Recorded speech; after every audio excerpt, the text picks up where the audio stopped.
Hello, magandang araw mga idol. Panibagong araw, panibagong vlog, panibagong tutorial na naman tayo ulit. So ngayong araw na to ay tuturo ko sa inyo kung paano ba gumawa ng reactions video na hindi makaka-copyright claim at gamit lang ang dalawang cellphone.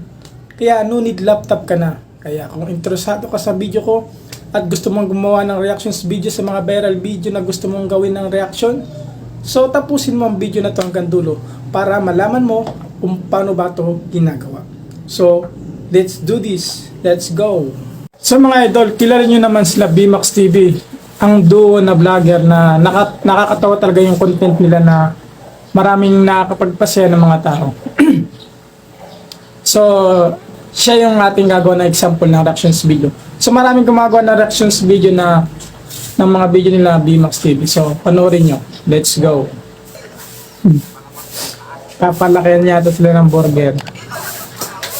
Kasi ganyan yung content nila, laging dito, papalakihan sila ng bagay o pagkain na nasa kanila. So, yung ganito for entertainment purposes only lang naman. So, para di ka makapalit sa ganitong video, pwede mo siyang i-post tulad nito. Tapos, magre-reactions video ka. So, nakakatawa talaga yung video nila BMAX TV kasi nga, sa ganitong mga content, nakakawala ng stress. So, ituloy ulit natin. So, mga idol, tapusin na natin. At ituturo ko na sa inyo kung paano ba ito ginagawa. Simulan na natin mga idol. So, bago kayo gumawa ng ganito, dapat yung isang cellphone nyo, naka-video sa inyo, tapos yung isang cellphone na nire-reactionan nyo, pinapanood nyo at sabay nyo ipi-play at sabay ding matatapos para pag-edit nyo tugma dun sa pag-reaction nyo dun sa video.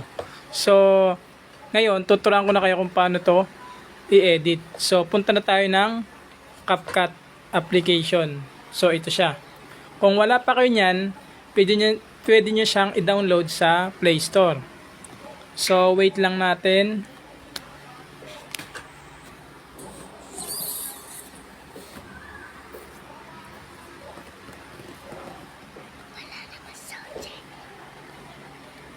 So ayan, nandito tayo. So sa mga bago pa lang dito sa application nito, pero alam ko marami nang nakakalam ng apps nito kasi kadalasan itong apps na to ang ginagamit pang edit. Tapos pwede pa siyang walang watermark kasi pwede mo siyang i-delete ng walang bayad. So pindutin lang natin tong new project.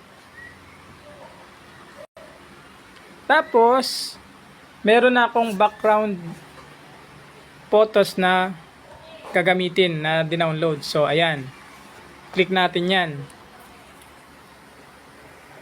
tas add. Tapos dito sa baba ay may makikita kang ratio. Ayan sa baba, ito, click natin yan. Tapos iset natin sa 16:9. So i-click natin yan, tapos check natin, tas i-click natin yung picture, tapos palaki natin sa sukat ng 16:9. So ayan.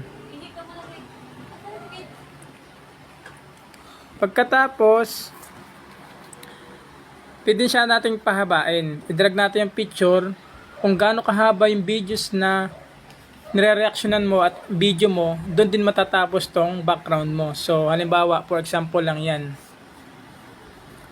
At pagkatapos nito, pindutin natin itong overlay sa baba. Click overlay. Add overlay. Tapos hanapin na natin yung video. So halimbawa ito yung video natin. Yan. Click natin siya. Tapos dahil naka green screen ako mga idol, gagamitin ko dyan chroma key. Pero kung wala kang green screen, ang gamitin na lang ninyo ay remove background. So chroma key gagamitin ko. Tapos tatapat ko lang to sa green, tapos intensity, tapos shadow. Yan. Dapat saktong-sakto lang. Pagkatapos nyan, titimplahin natin yung ano niya, ibabagay natin sa background ko yung kulay ko dyan sa picture, sa video ko. So, adjust. Click natin tong sharpen. Patingkadin natin siya. Tapos, saturation. So, siyempre, titimplahin lang natin yung babagay sa kulay niya. So, okay na ako dyan. Click natin. Pagkatapos, ilalagay mo siya sa side dito, sa baba. Yan, sa kabilang gilid. Ayan. Pagkatapos, i-try nating i-play. So mga idol, kilala nyo naman sila BMAX TV, ang duo na vlogger na nakakatawa talaga yung content nila na maraming nakakapag-. So ayan, di ba? Pagkatapos, ilalagay na natin dyan yung re-reaction na natin na video na dinownload. So, ito siya. So, ikakrap ko lang siya kasi yung ginamit ko dyan ay in-screen record ko lang kasi wala akong internet kanina kasi nga naglolo ko. So, iano ko lang siya ng 16:9. Ayan. Check. Tapos, papalakin lang natin siya ng sakto lang sa picture mo. So, ayan. So mga idol, kilala nyo naman sila BMAX TV, ang duo na vlogger na nakakatawa talaga yung content nila na maraming nakakapagpasaya ng mga tao. So, excuse me mga idol. Siya yung ating gagawa na example ng reactions video. So maraming gumagawa na reactions video na ng mga video nila BMAX TV. So panoorin nyo. Let's go. So pagkatapos nyan,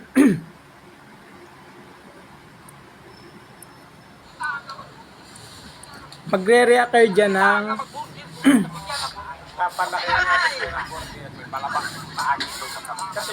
pwede nyo siyang i-post para di maka-copyright at pag-post magre-reaction kayo kung ano masasabi nyo sa video. Kaya may earthquake kanina kayo nag-antin dyan sa kursus ko. Ayaw kalayin dyan. Nag-bisiklita lang nag-antin yan. Diba? Halimbawa ganyan na mga idol. Kaya bago ko ay makita sa akin.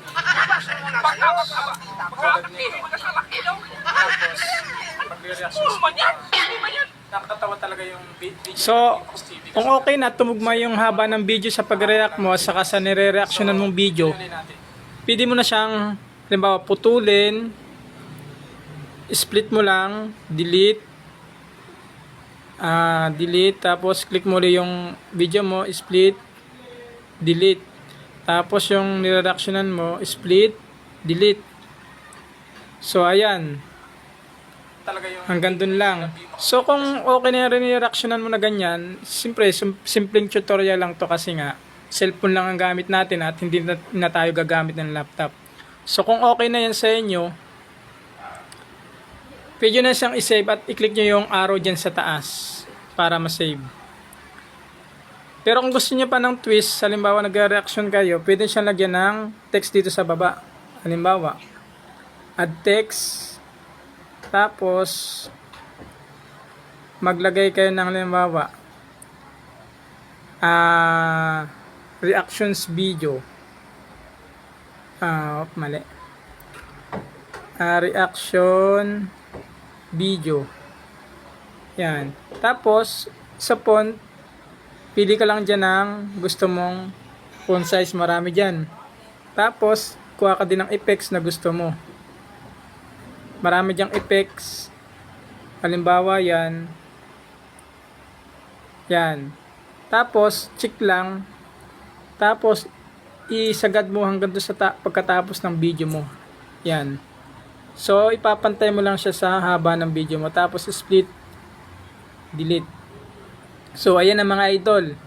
So, kung may natutunan ka sa video ito, sinare ko lang yung mga nalalaman ko sa simpleng tutorial based sa may experience ko kasi nga gito ang ginagawa ko sa mga video ko dati.